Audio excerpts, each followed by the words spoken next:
Hello, my name is Marcus. I'm the compiler of a collection of therapy quotes entitled Psychoanalytic Self Awareness Quotes. This is TQ 561 to 563. Therapy quote number 561. Birth anxiety is the first cause of the ambivalent attitude towards the mother. As the one who creates, who feeds, who protects, who educates, she is the object of love. As the one who caused prenatal distress, the shock of birth, she is the object of fearful awe. The ambivalence of the emotional tendencies towards the woman, that is, towards the mother, is reflected in the female deities throughout mythology. She is the same woman whom the artist of Willendorf once portrayed. That woman was loved, but she was feared as well. The Venus of Willendorf illustrates an astounding mastery of art man attained in paleolithic period. So apparently around 100 years ago, someone found this little miniature statue of a goddess. It's believed to be 25,000 to 30,000 years old, and it's a picture of a fertility goddess. But even in that statue, this author is saying people had ambivalence towards the mother, the woman, because he claims that in this statue, the woman is veiled, right? So there's like ambivalence towards the mother. You recognize her wonderful goodness, her power in the statue, but you're a little afraid of her, so you don't want to see her completely. So there's something like that. But this is just a guess. He has no evidence for this, obviously. But he makes the he draws on mythology. Now, if we notice in mythology, there's usually, or pretty much always, I guess, some goddess that's frightening, right? And then there's also some goddess that's divine and wonderful, right? So that's the ambivalence towards the mother expressed in mythology. Good god, bad god, right? So there's there's Kali and what is it, Durga and Medusa, and there's some frightening god. Then on the loving side, you might have Kuan Yin or Lakshmi or and some other divine, beautiful goddesses who care, goddess of compassion and so on. So these two sides reflect the baby's experience with the mother. Sometimes the mother is loving and satisfying and nurturing. Okay, so we express that in mythology as the good goddess. Sometimes the mother's frustrating and unavailable. She doesn't offer her maternal reverie. She's misattuned to the baby's needs, so the baby's frightened. So this is reflected in mythology as the frightening goddess, right? So throughout this series, a major thread in this series is called the defense mechanism of splitting, or the splitting defense. This means that the baby can't handle the idea of the mother being loving and frustrating. It's too much for his little ego or her little ego to handle this idea. It's not even developed yet. He just came out of the womb. He doesn't have much consciousness there. He's still in this oceanic, blissful oneness state with all that's around him. He doesn't understand that he's a self and there's an other. It's not developed yet. So the theory is, how does the child deal with this interruption, right? So remember, in the womb, he's in oceanic oneness. He's in bliss. He's in union with this otherness, with the womb. He has a need, it's automatically met. He feels wonderful, safe, he's comfortable. There's no sense of self and other. It's just fused there. Or he thinks the other is a part of him, right? So we theorize, if we imagine that if he were to have thoughts about his experience, we imagine he thinks he's a little god. It's all about him, kind of thing. But after birth, there are times in the extended womb. So remember, humans come out of the womb too early, and then from birth to 6 months, this is called the extended womb, or the extended social womb, to kind of meet the baby's needs, right? Because humans come out too early, so we need this extended womb. So mothers are meant to offer a safe connection to the baby, and to meet the baby's needs, and to be attuned to the baby's needs, and offer her maternal reverie, and show the baby that he's welcome and safe and warm and protected and secured, and all this, right? So the mother has to offer an extended womb for the baby for the first 6 months. That's called the extended womb. This extended womb has been called the stage of symbiosis, the stage of undifferentiation, okay, meaning the child doesn't know where he ends and his mother begins. His sense of his image of himself, or his impression or self-representation, is fused with any representation or image he has of this otherness. It's all blurred there. It's all one. It's just, right? So this is a necessary stage for a very important stage for the child to have his extended psychological womb needs met. He needs his symbiotic needs met. Okay, this phase is as important for the psychological birth to follow as is the actual physical womb is for the biological birth. So the theory is that biological birth and psychological birth are different. The biological birth, it's visible, we see it, it happens in a moment. But the psychological birth is invisible, it's intrapsychic, and it's gradual. And the best, or one model to describe the psychological birth is that it goes through 4 subphases. So the first subphase is that there's an egg, that's the extended womb. So this egg is sort of like a psychic egg. The child's mind is fused with his connection to this otherness, to the mother there, right? To the breast mainly. So this is called a stage of symbiosis, stage of undifferentiation. He's still in the womb emotionally, right? Psychologically, for the first few months. Now, when he gets enough love, he feels safe enough to differentiate out of the womb. That's called hatching. Like hatching out of an egg. He's going to hatch out of this symbiotic egg. But this hatching process is gradual. It begins at 6 months, or maybe a little earlier, and it continues. Okay, so the first stage is the stage of undifferentiation or symbiosis. That's the egg there. With enough love, he differentiates out of it. That's the second stage. In the third stage, it's called the practicing subphase. Now the child has more of a sense that he's different. He recognizes that he's different from his mother, that there's 2 people there. He's developing that perception, right? He's doing things more on his own now.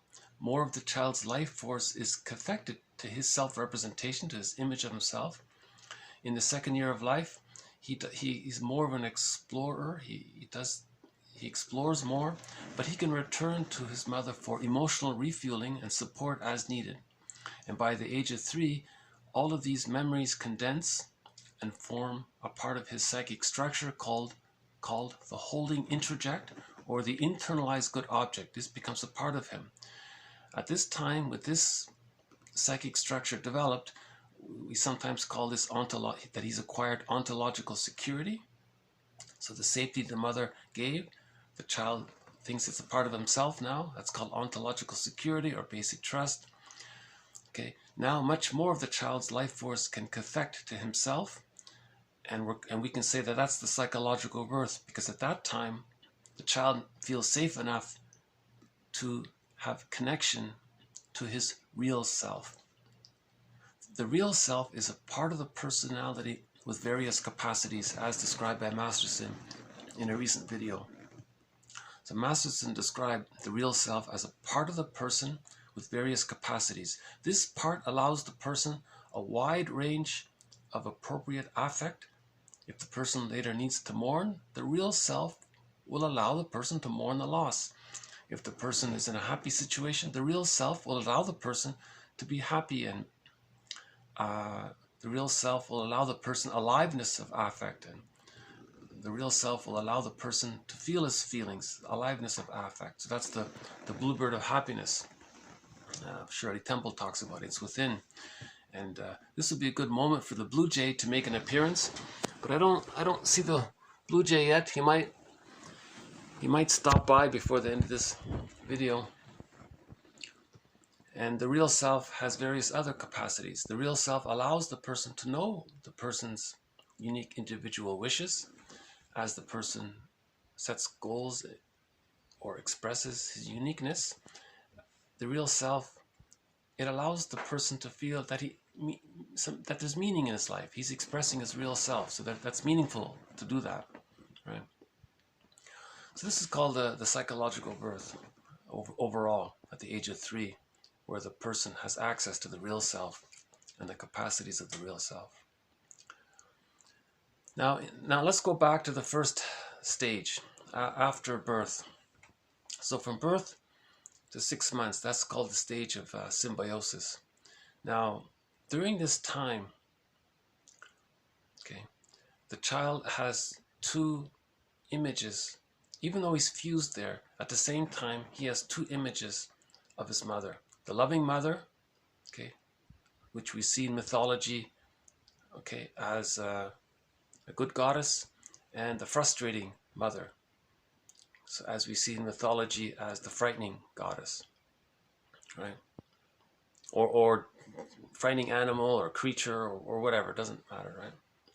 So something in mythology that's frightening, that represents the unsatisfying image the child creates of his mother when the mother's emotionally unavailable for the child, or doesn't offer the child maternal reverie, or is misattuned to the child's needs, and the child is frightened. So remember, the child is still thinking in primary process thinking. It's just all images there. And these images are wildly exaggerated. Okay, that's the mythology, right? So these images are wildly exaggerated because from the little baby's point of view, the mother is a giantess in the nursery, right? The baby is dependent on her, totally needs her for his survival. So if the mother is unavailable, the child's unconscious creates an image of mother's unavailability as some kind of frightening situation here. Now this image the child creates is infused with the child's anger towards this rejecting mother. So the child's own anger influences this image of the mother. Now this image makes it so frightening because it even includes the child's anger towards the mother. The mother may have been accidentally busy. She didn't mean to upset the child, but the child doesn't see it that way, right? The child needs to see the mother as more frightening. And whether or not the child's own emotions influences this image, that's a moot point, I think. There's some debate about this. I don't think it matters, really. The result is the same. The child has an image of the frustrating side of the mother as being some frightening something, right? Okay, and now this frightening something, this side of the mother, the child denies, ignores, rejects, disavows, disassociates, splits off. It's called splitting defense mechanism. Doesn't want to admit it, doesn't want to recognize it. It goes deep into his consciousness. Now the positive side of the mother he acknowledges to form the attachment to the mother. The child has to bond to the mother. So that's called the splitting defense mechanism. Okay, so good God, bad God in the child's unconscious mind, right? Or good goddess, bad goddess, or good God, but whatever the gender, doesn't even matter. Never mind the gender of the image, right? Okay, so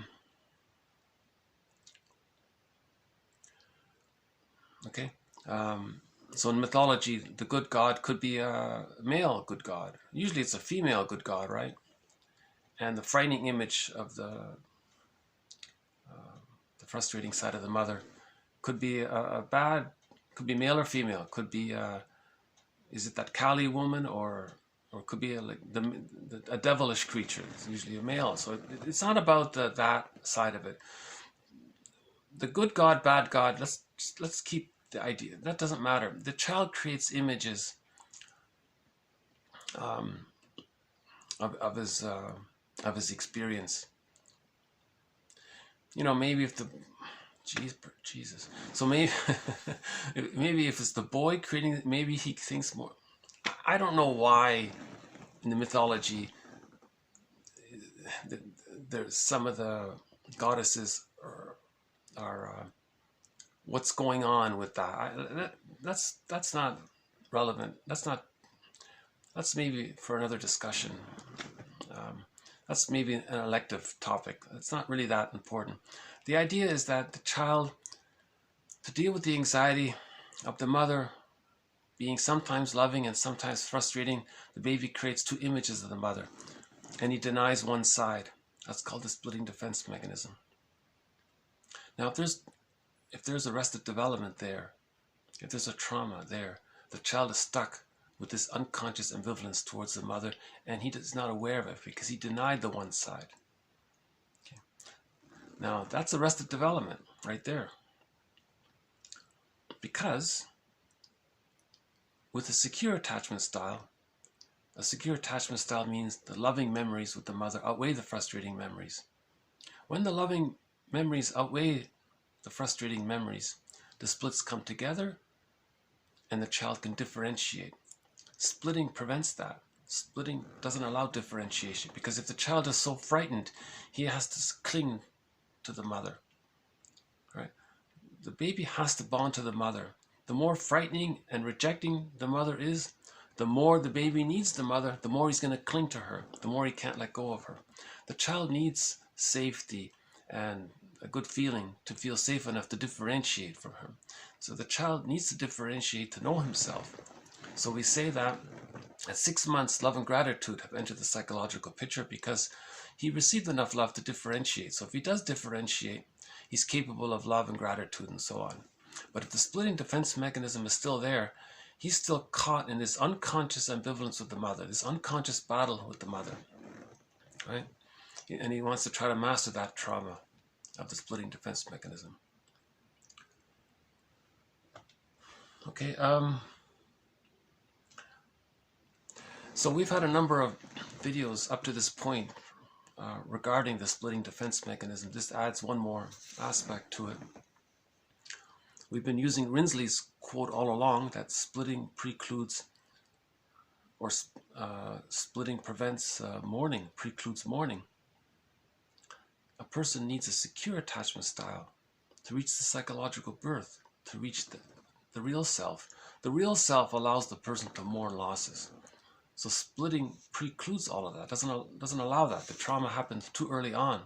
So with the splitting defense mechanism, people, they don't mourn losses, because the ability to mourn a loss stems from the idea that the person differentiated out from the mother. If the person didn't differentiate out from the mother, they can't mourn any losses, right? Because if you form an attachment to someone, that's an extension of the prototype of having the attachment to the mother.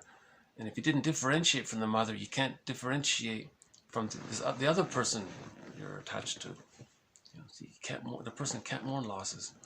So splitting, and if a person doesn't mourn losses in life, that can lead to complicated grief, aggravated grief, prolonged grief, chronic sorrow, pathological nostalgia, melancholy, and so on. That can lead to burnout, sometimes a nervous breakdown.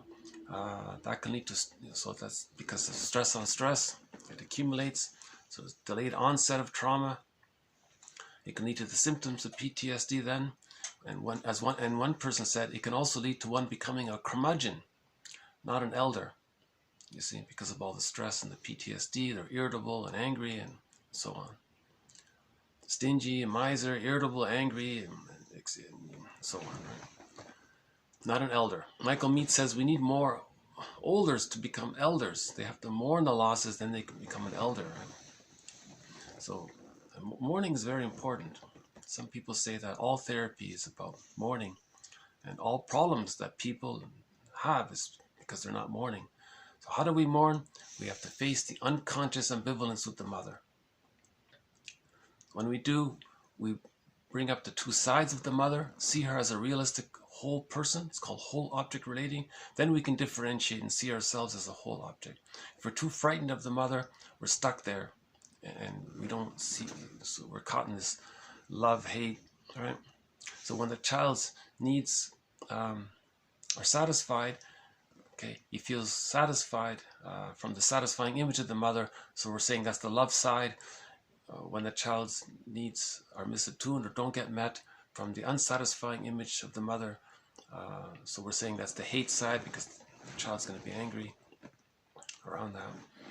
So the love has to outweigh the hate, okay? The satisfying experiences. The baby needs to have more satisfying experiences with the mother than frustrating experiences for the splits to come together. That's why the splits come together, because the love outweighs the anger, right? If the anger is too great, the splits can't come together, because that's a developmental trauma. He's got to master that trauma first before the splits can come together. Okay, so that's the healing process, to face the ambivalence so that the splits can come together. So mythology is true on the inside, not on the outside.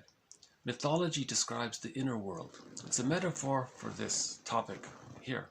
It's a metaphor for the defense mechanism of splitting the child has to create to cope with his small size and to cope with, to deal with the anxiety of the mother being unavailable for whatever reason. No mother's perfect. It's not to blame the mother. But luckily, the mother just needs to be good enough, not perfect, just good enough, just so that the loving memories with the mother outweigh the frustrating memories with her. Then the splits come together. The child can differentiate. Okay, he can proceed through the remaining subphases of the separation individuation process towards the psychological birth. And then with the psychological birth, he has access to the real self. Now he knows himself. He has ontological security, and he has access to the capacities of the real self, and that's meaningful for him. Okay, he's doing something from him. In other words, he's not in this unconscious battle with his mother all of his life. But that's what the splitting defense mechanism is. It's a constant. That's the problem with arrested development. It's a constant battle with the mother, and it can last for a long time. Usually at midlife we face it, and then we bring the splits together. One therapist said, we face at 30 what we couldn't feel at 3, so we bring the splits together to face the unconscious ambivalence. Okay, same thing with fairy tales. Fairy tales are true on the inside, not on the outside. Fairy tales and myths describe arrested development, the emotionality, the child's emotionality of arrested development. Okay. When a child receives a secure attachment style, these kind of concepts of something being all good and something being all bad, prejudice, this all good, this all bad, these kinds of things don't make sense, right? That's realistic. It doesn't make sense. But when there's a trauma with the baby, if the baby's traumatized so early on, and they create these fantastic wild images of good God, bad God, they then project these images unconsciously onto others and see others and situations through that lens and the emotionality around it as well. So that's why it's so irrational. Projection is a huge distortion of reality. Right? Splitting is meant to be existential hearsay by the age of 3. By the age of 3, the splits have to come together normally.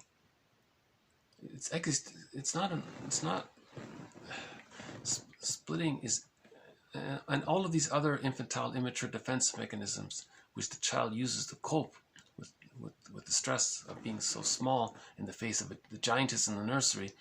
By the age of 3, he gets it. He gets the situation, and he no longer needs to use these infantile immature defense mechanisms such as splitting, projective identification, reaction formation, magical thinking, infantile megalomania, acting out, and then all of these rationalizations around it, and a few others. Undoing is another one, sort of a magical thinking one. Yeah, we haven't done that one yet, so maybe later on we'll cover that one. So, anyways, this quote just adds to the discussion of unconscious ambivalence towards the mother.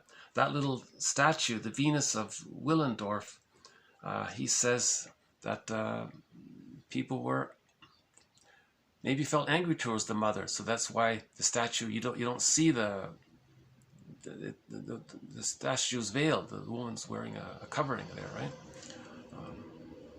So this is, so he's just speculating. Maybe the artist did that because if people carry this statue with them in their pocket or whatever for comfort, maybe like a security blanket or good luck charm, right? Security blanket. You know, maybe they just want to hold on to the positive side of the mother and not want to acknowledge the other side of the mother. So the idea is that there's ambivalence towards the mother. Okay. Now apparently this ambivalence more or less gets resolved by the age of 3. That's called a secure attachment style. But according to the book Attached by Levine and somebody else, there's a survey in there. They quote one study or survey, and the conclusion of that survey or study was that 50% of the people in North America have a secure attachment style. Only 50. And the other 50 are stuck unconsciously with this unconscious ambivalence towards the mother. Now, if this splitting is still there,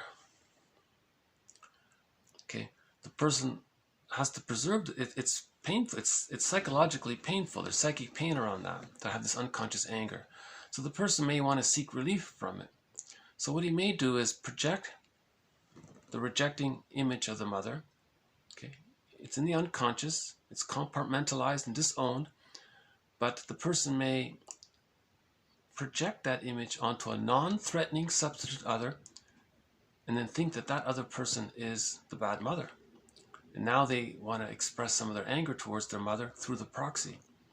Right? That's called scapegoating. It's called displacement, transference, and so on. Parataxic distortion, secondary delusion, and so on.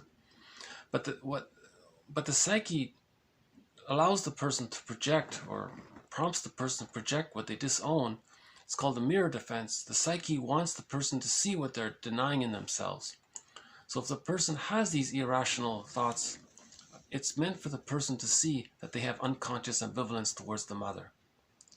So prejudice, for example, is the psyche's way of telling the person that they have unconscious ambivalence towards the mother, that they're still using the defense mechanism of splitting. It means that when they were a baby, unfortunately, it could be that the mother was more misattuned to the baby's needs than attuned. Maybe she was using a schedule and a bottle and was busy, and or whatever. It's not to blame the mother. We're just trying to understand how to heal the defense mechanism of splitting. But to heal the defense mechanism of splitting, or the unconscious ambivalence, remember the unconscious ambivalence means one side is split apart. The frustrating side of the mother is split off from the satisfying part. And this split side is put in a box. This is called the defense mechanism of compartmentalization. And then it gets disowned and repressed. Okay? So that's aspects of the splitting defense. So that now that's not, so we're calling this unconscious ambivalence. So to heal the unconscious ambivalence, we have to consider that when the person may want to consider that when they were a baby, maybe the mother was misattuned. How do they know if the mother was misattuned? One suggestion is to read the Enneagram. There are 9 types of personalities on the Enneagram.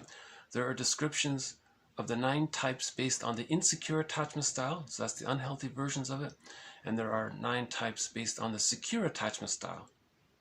Okay, so you want to read the 18 descriptions and find out where your parents are. Now, if you recognize your parents in the unhealthy of one of the 9 types, but the unhealthy version of it, now you're facing the unconscious ambivalence. That's the reality.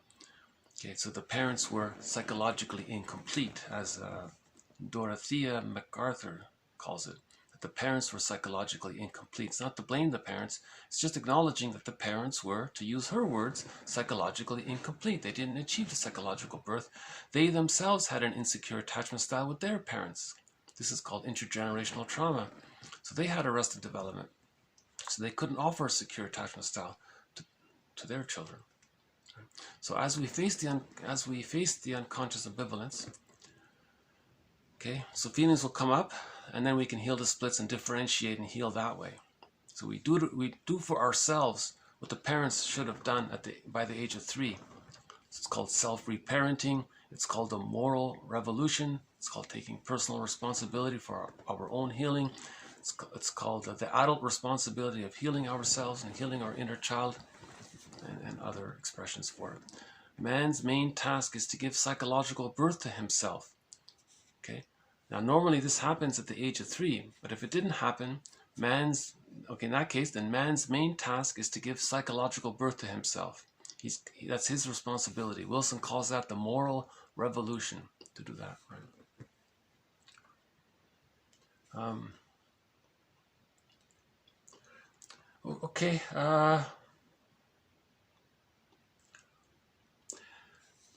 And think, there's a song that I think it sort of addresses this topic about facing the unconscious ambivalence towards the mother. Nobody wants to admit it. Everyone wants to put their mothers on a pedestal, right? And think so great, so that she's a goddess. That's a sign of the splitting defense mechanism, this unrealistic image. The mother's just a human being, regular person, caught in her existential dilemma. Okay, just a regular woman, feeling person, right? She's not a goddess. But if emotionally you think that, then that's a sign of the splitting defense mechanism. That means the other side of her is denied.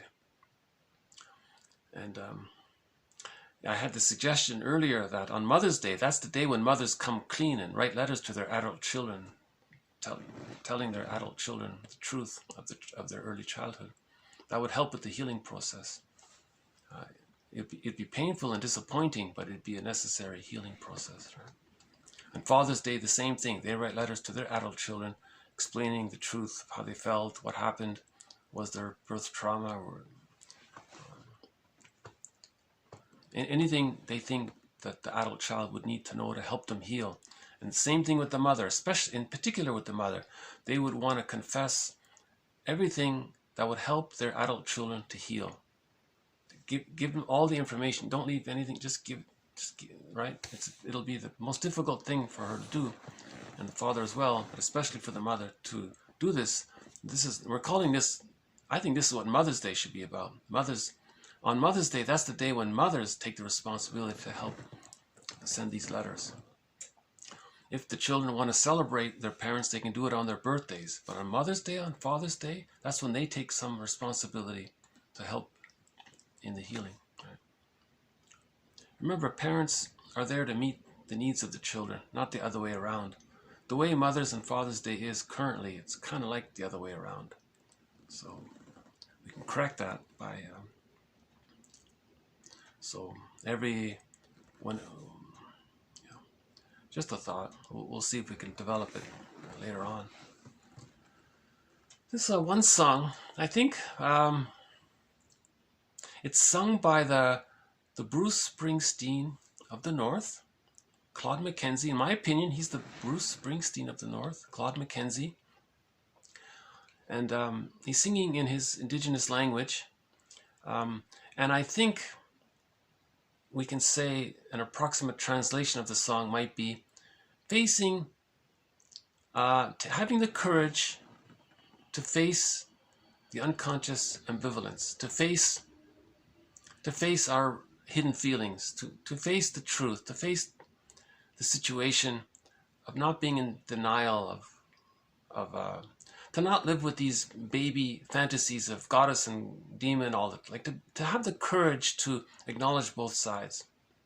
I think that's kind of, I'll be happy to stand corrected if I'm wrong, but I think that's kind of like what this song is about. It's talking about ambivalence towards the unconscious ambivalence. So I'll play it at the end. Yeah. I'm tempted to play it now, but I'll save it to the end. It's such a big topic of this. This is the crux of the healing journey, to face the unconscious ambivalence with the mother. Because if we don't, then we're always projecting her onto others and coaxing others to play a negative role so we can.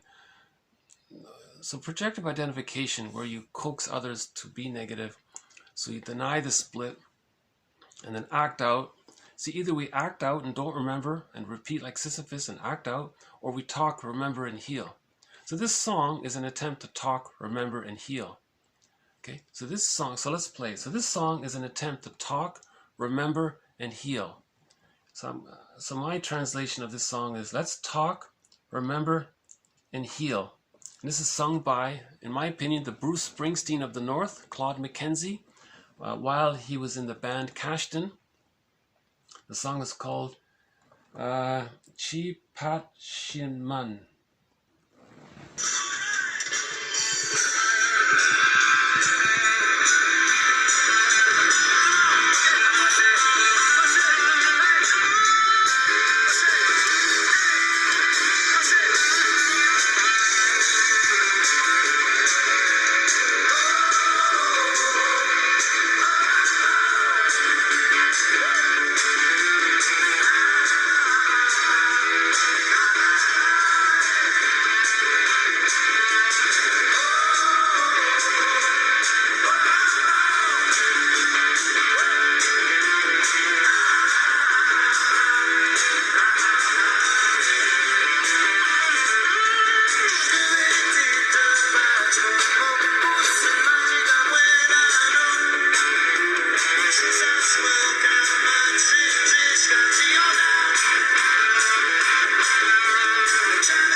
So it's a very energetic song.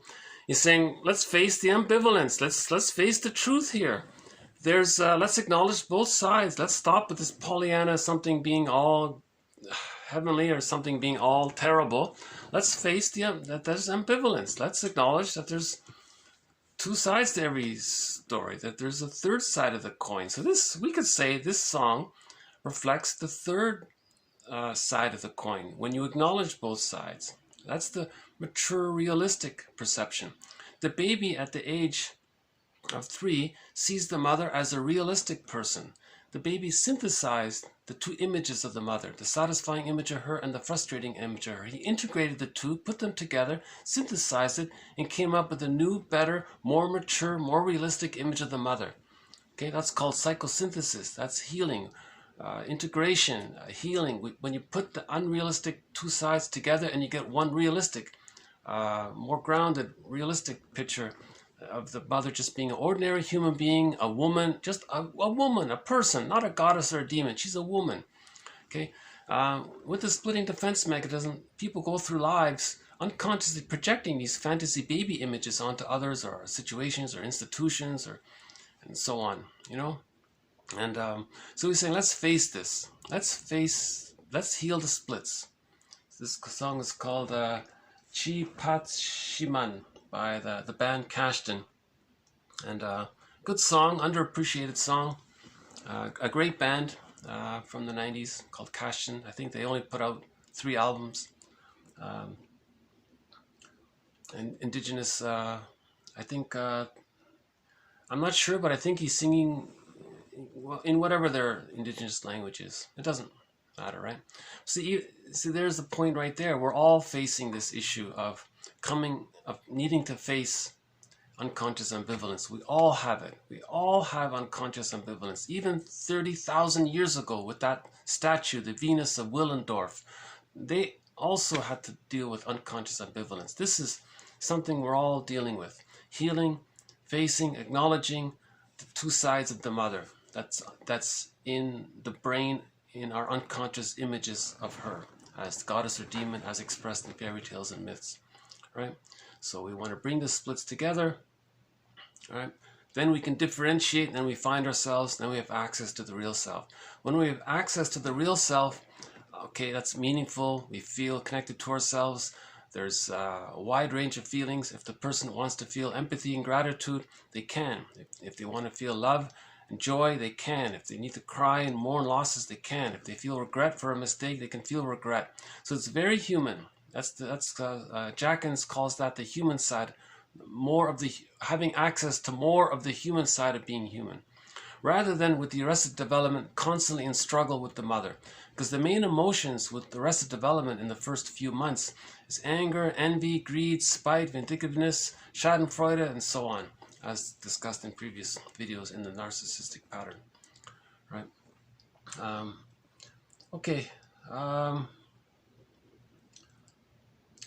We have 2 more quotes here, so let's move on to TQ 562. The capacity for empathy is based upon the fact that in the unconscious, we are all endowed with the same strivings. Again, the capacity for empathy is based upon the fact that in the unconscious, we are all endowed with the same strivings. Okay, but I must emphasize that what may be a homoeopathic dose for one may be strongly cathected for the other. Okay, so she just means that sometimes it's a trigger. Sometimes we're triggered and then we can't feel empathy if we're too reminded of the rejecting image of the frustrating mother. If we're too stressed, we don't have empathy. You see, that's why if you heal the ambivalence, you can reach empathy. But splitting precludes empathy. There's no empathy with splitting. There's no love and gratitude with splitting. This wide range of appropriate affect is unavailable with splitting. With the splitting defense mechanism, all there is hate, greed, envy, spite, vindictiveness, schadenfreude, and in the case with iago, that's the emotional sadism, right? And other disturbed areas there, right?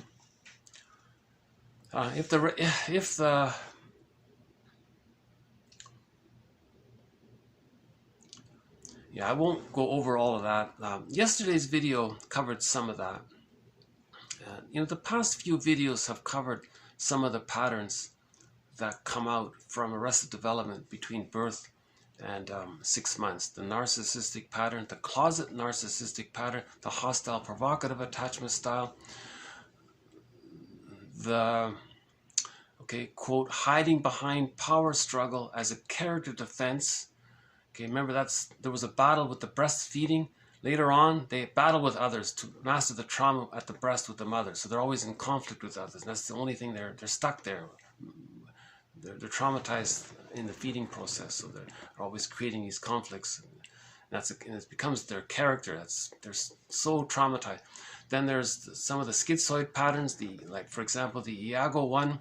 There's a symbiotic character disorder. There's some of these other character disorders as well. So we won't go over them now because that takes a while to explain.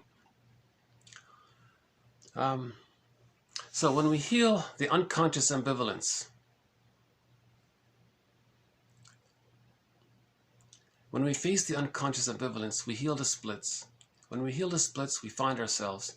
Then we have access to the capacities of the real self. One of the capacities of the real self is mutuality, empathy, and so on.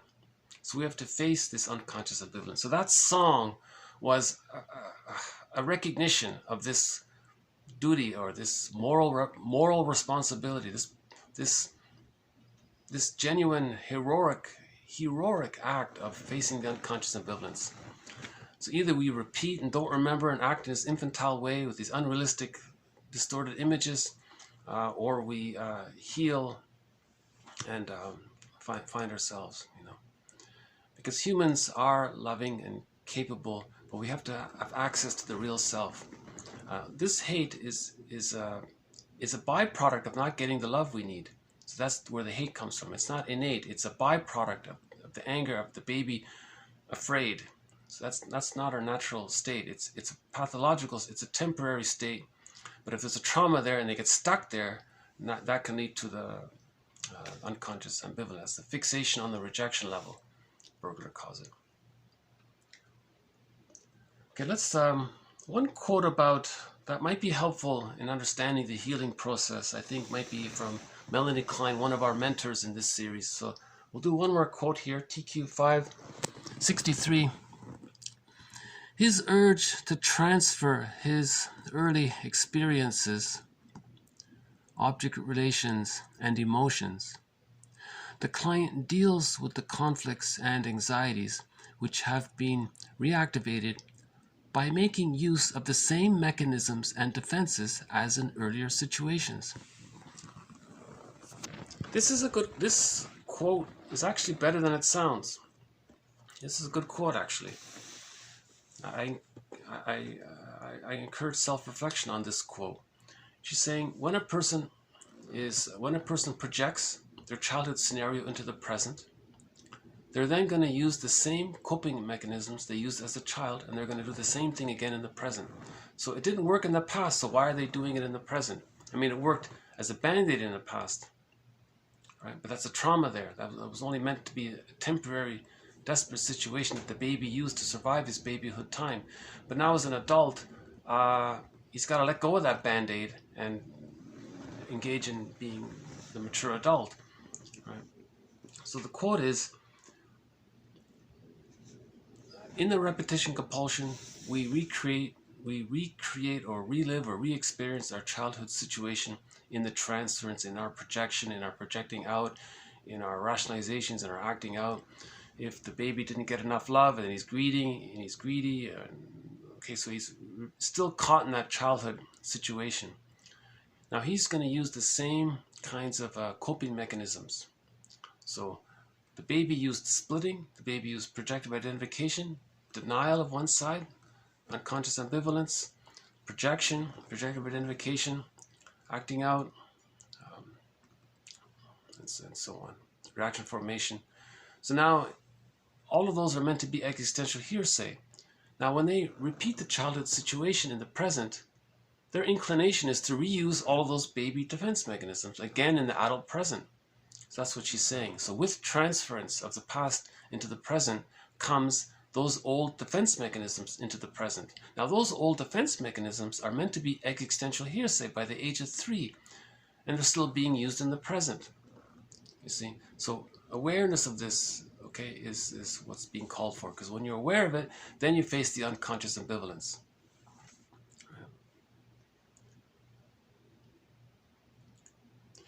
Every time someone faces the unconscious ambivalence, there's a little healing that takes place, right? As in this image, right? So on the left side, okay, so as mentioned before, the left side was called the consciousness. So this is our consciousness. The light is there. Okay, the sun, it's bright, you're aware, you're conscious. Now when you're conscious, you see things. That has an active quality. So we're calling this the masculine principle. Okay, this masculine principle, this conscious, or the ego, the adult conscious ego, belongs in men and women. So we're calling this the masculine principle. Okay, now what we don't know about ourselves, okay, so that's, see, it's in the dark, it's at night, it's in the moon, right? Now so much of who we are is here. This is the feminine principle, our feeling self, our ability for love and gratitude, okay, our ability for mutuality, our natural human side, right, is here, okay? Now, when we use our consciousness to recognize what's in the unconscious and we accept it, okay, there's an inner peace taking place. There's integration taking place, okay? So there's the dove there, that's inner peace, right? There's integration. Now, when there's integration, through the analysis and recognition and acceptance, analysis brings synthesis. Now, with the synthesis, you reach a higher sort of bright perspective, you know? There's an elevation there. There's something, new life has been restored. You denied something about yourself, but when you see it, okay. Now this is all a metaphor. This image is a metaphor. This image is a metaphor of healing. This is called the image of inner reconciliation. The inner reconciliation is to recognize what we don't know about ourselves. When we do, okay, we heal. You see, we heal. There's the peace there, the inner peace. When we heal, we feel better, you see. Now in fairy tales and myths, when there is a wedding or a marriage, so at the same time we can say there's a wedding here, that's a metaphor for reintegrating something about ourselves that we didn't know. Okay, so we welcome back something about ourselves that we didn't know. Now projection is when we withdraw our projections, this happens. When we own our projections, when we do shadow work, this happens. Right? So the song to accompany this healing image is the song we just played. And here's the studio version of the song. I think this is off Kashtan's third album.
Okay, so thank you very much.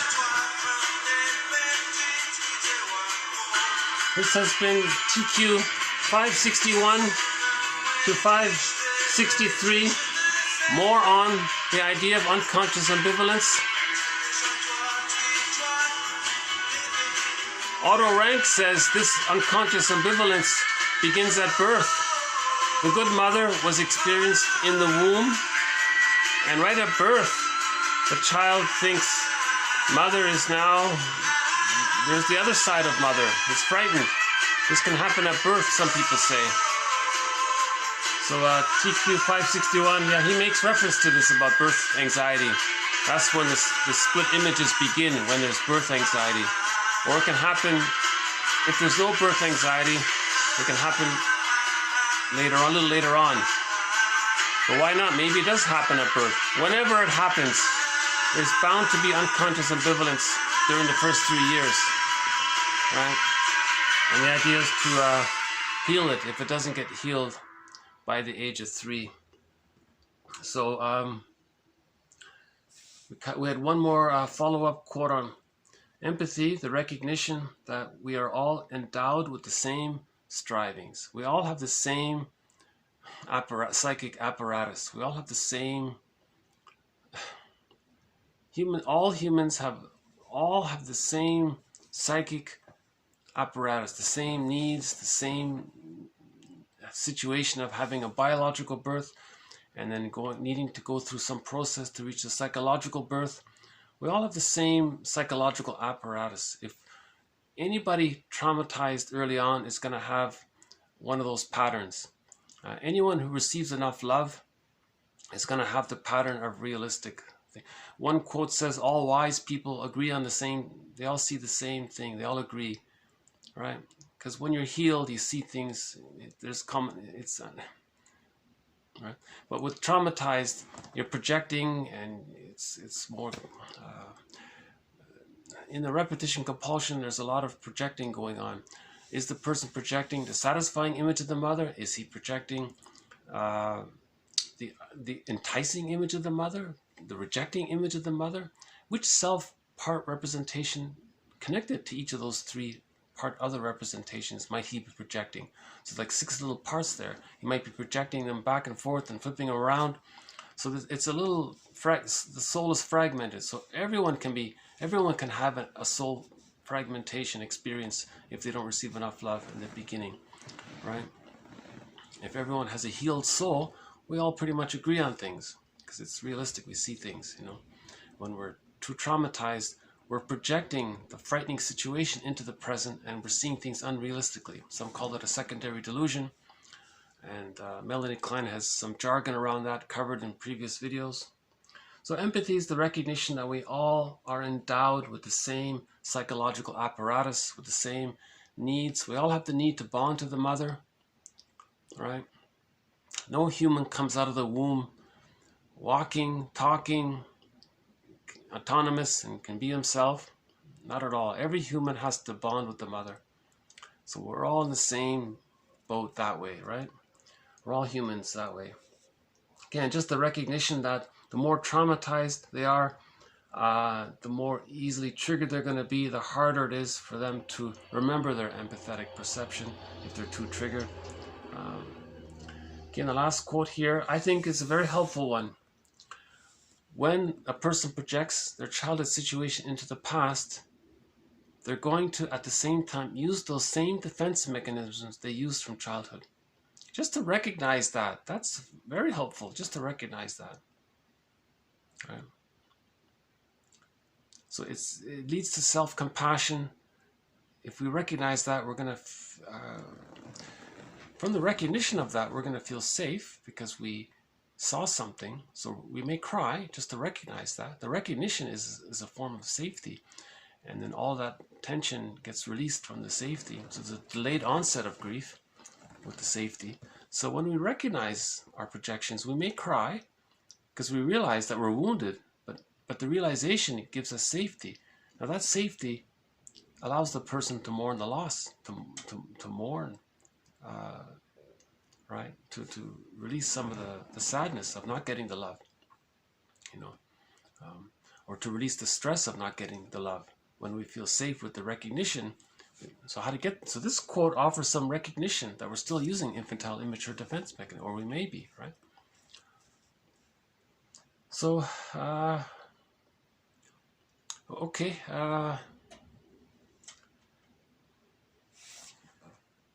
So this song here, very energetic song. You know, Cashin's a great band.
So Claude McKenzie sang. Many of the Cashin hits were sung by Claude McKenzie. They were a good team, Claude and Florent.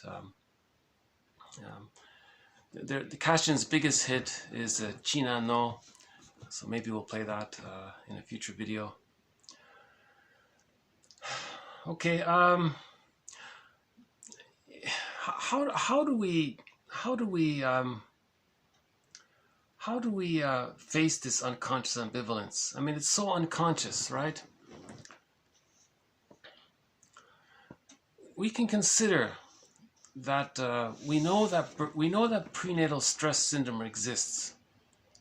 So we can imagine that if the mother's stressed, her cortisol enters into the child's very own placenta. The mother's cortisol enters into the baby's placenta.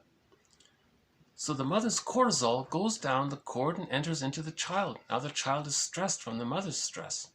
So prenatal stress syndrome exists. I wasn't keen on that image where they showed the baby at the concert. That's a mistake. It doesn't mean the child's going to be traumatized by it. It wasn't a heavy metal concert really, but and the child was out of the womb, and maybe it wasn't that loud. I didn't like that image. I don't think babies should be brought to concerts.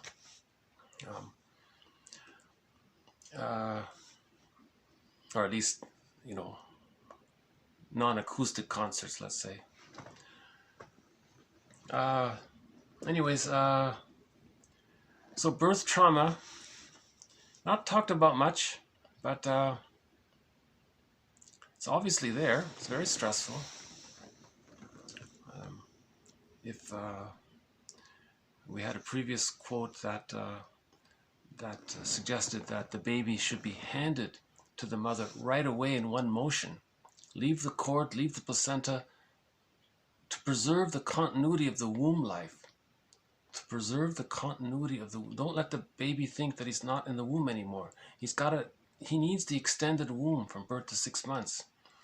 And all of the hormones are there. That's interesting. The mother creates all of these hormones for the baby to bond. And this helps the mother to bond to the baby. And this facilitates her maternal instincts. Her motherliness comes out with the bonding. Now the mother is attuned, in rhythm, in sync with the baby's needs.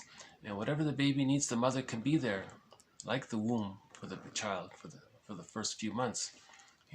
So this is called getting the symbiotic needs met. If there's a trauma there, that can lead to the hostile provocative attachment style, to some of those schizoid patterns. It can lead to the narcissistic pattern, as discussed in previous videos, okay, and so on. So we really need to offer that extended womb.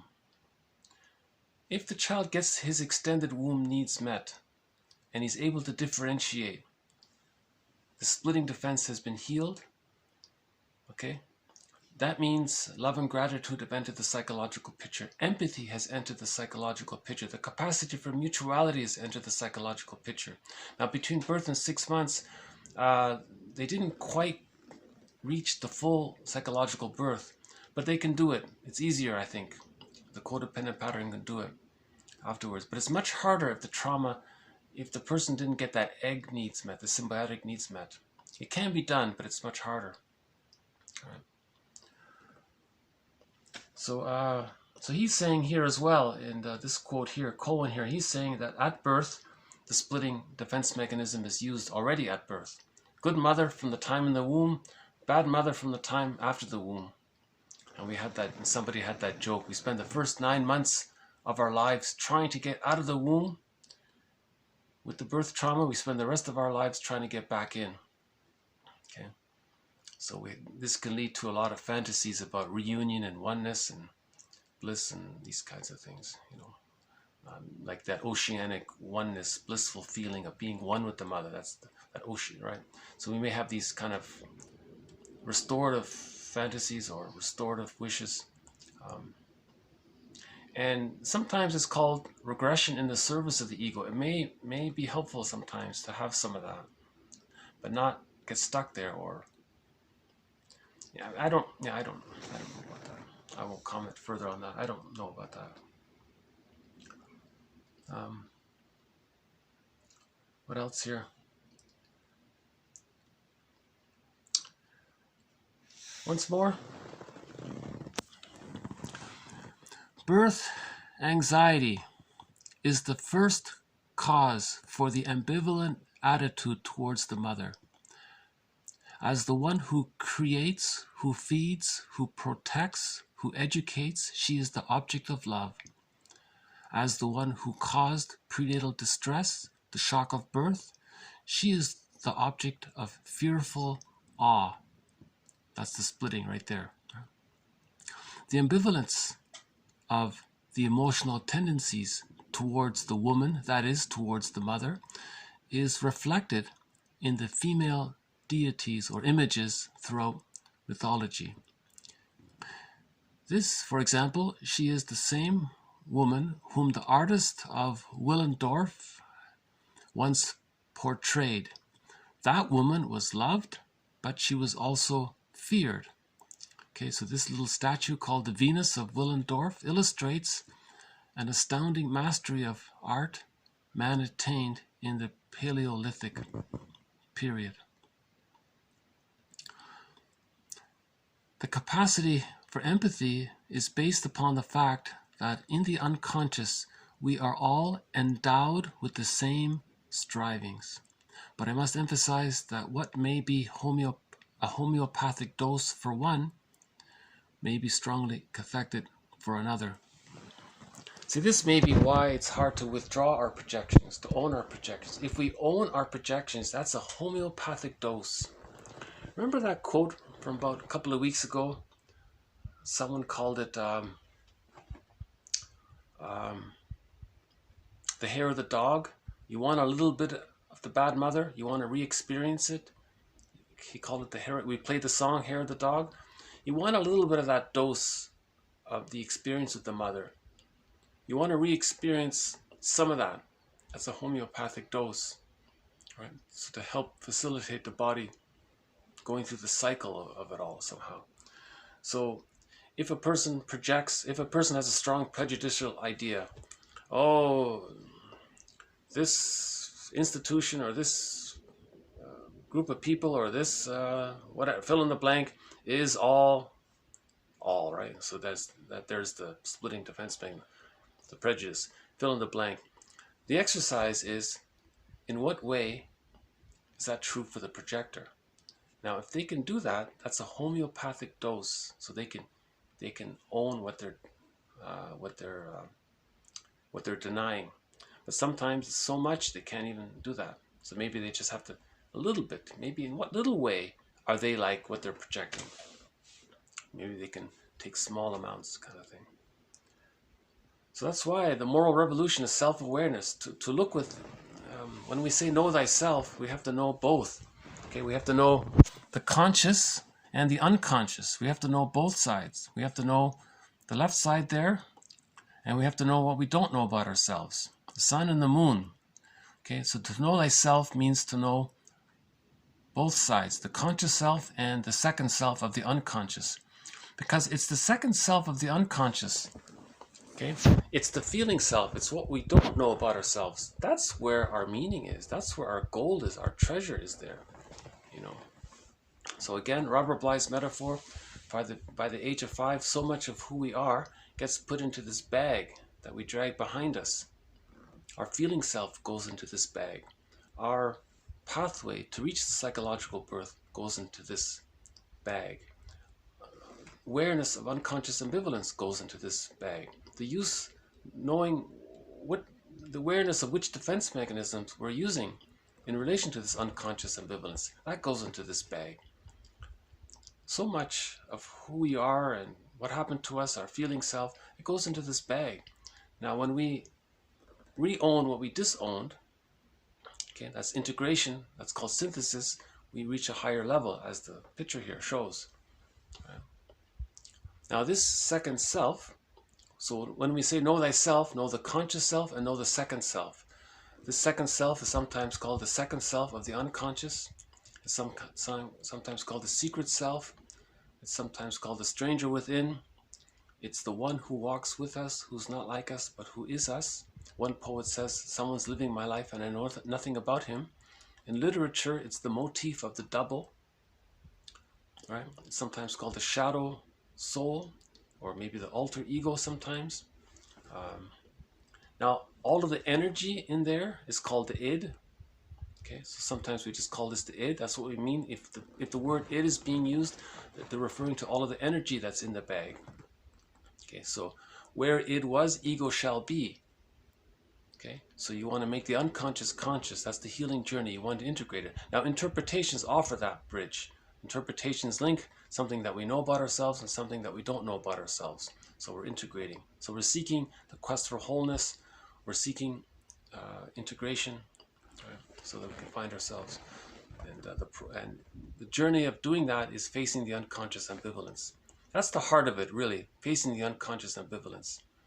That's why I really think on Mother's Day, that's when mothers come clean, write letters to their adult children about what really happened, all that happened from birth. How did the birth go? How did the feeding go? How did those first 3 years go?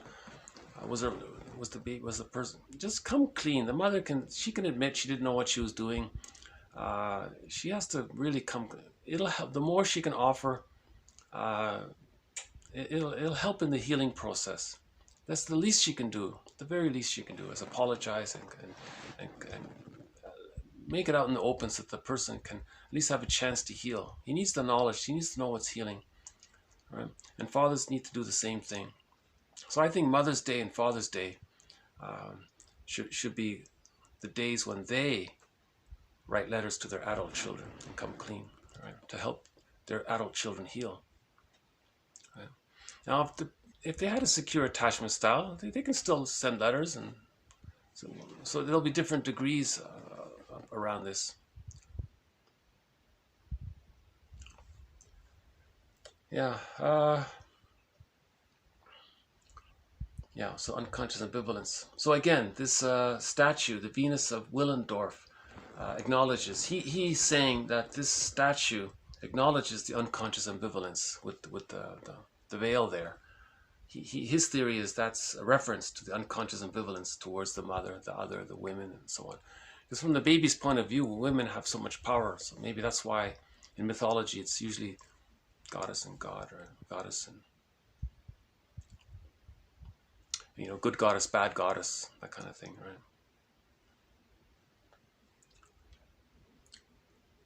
Okay, so the capacity for empathy, you know, I like his definition here, is based upon the fact that in the unconscious we are all endowed with the same strivings.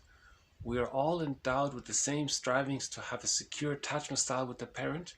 If we didn't get that, then we're all endowed with the same striving to heal from it. How do we heal from it? We have to face the unconscious ambivalence. So I like that song because I think that's what he's doing. He's facing that unconscious ambivalence. So it's a very energetic song. It'll arouse mixed feelings about this song, but he names it. He calls it out that there is an unconscious ambivalence. There are two sides to the woman, to the mother. Let's stop with these unrealistic fantasy images. Let's at least acknowledge. Anyways. If I get more information about this song, I couldn't find the lyrics online for it. There's no translation for it as well. Yeah, so there's no lyrics in any language for it, so I couldn't even translate. Even if there were lyrics for it, I couldn't even try to translate it. And the third quote here is, it's a good quote here. Okay, his urge to transfer his early experiences, object relations, and emotions. That's the repetition compulsion of the developmental trauma. So again, Burglar's metaphor. Everyone with a developmental trauma carries one of these music disc records, LP, long playing vinyl disc records, music disc records.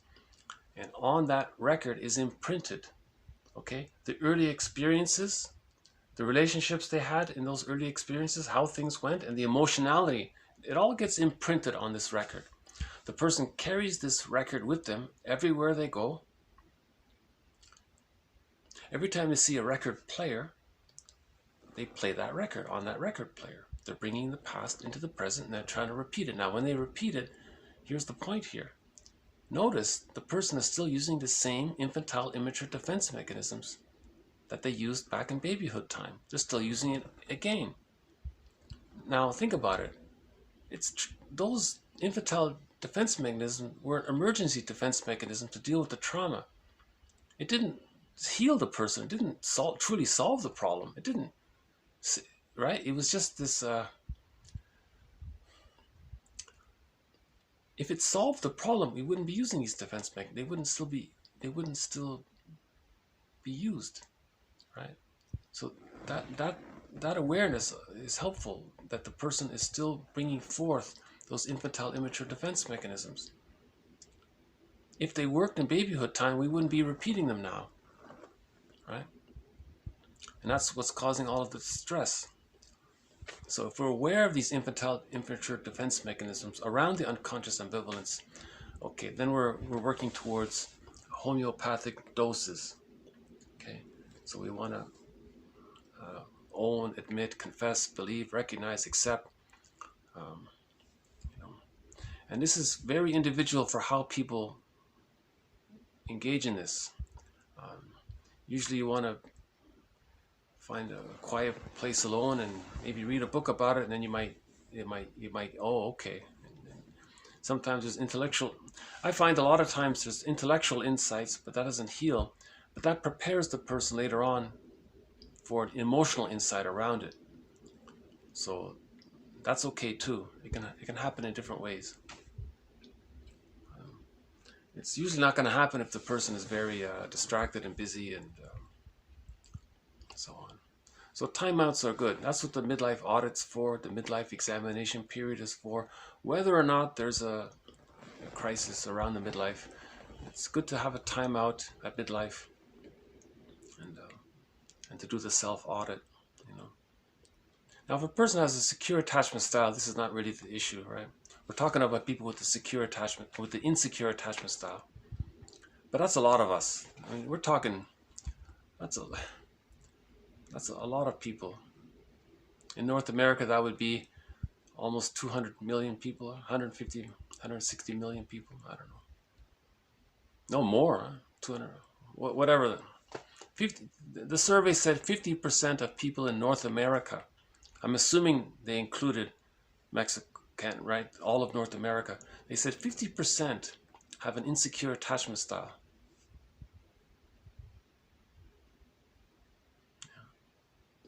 So I think especially these 50% really need to do the midlife audit. And the parents of these 50% need to write letters to their children. You know. So, anyways, if we read the Enneagram, it helps us to forgive our parents. The parents may have had prenatal stress. The parents may have had birth trauma. The parents may have had situational trauma, intergenerational trauma, trauma with the siblings, trauma with family members, trauma in the environment. Maybe there was some kind of forced relocation situation. Maybe there was trauma while getting the tonsils out. Maybe trauma at the dentist's office. Maybe there's other kinds of accident. There could have been school shock. So the parents may have had their traumas and existential situations. So they're caught in their existential dilemma. So we forgive our parents. As we forgive our parents, that works towards healing the splits. Forgiving the other, reparation of the other leads to reparation of the self. So one quote we had earlier, the willingness to be happy and forgiveness are the same. You have to, they are together. If you want to be happy, you have to forgive first. Then you can be happy. If you don't forgive, you're not going to be happy. You're still in this unconscious anger towards the mother. Right? So you can't be happy if you're always angry, in other words. So you have to face the unconscious ambivalence.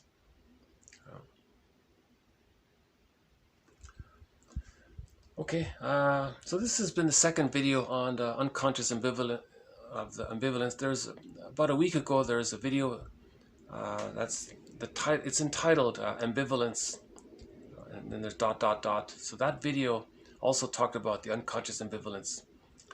So this is sort of maybe a sequel, another video on the topic of facing ambivalence, which means facing splitting, heal the splits, differentiate, find a psychological birth that way. Okay, I'll just leave it here. So once again, so thank you very much. This has been TQ 561 to 563. More to follow. Bye for now. Thank you.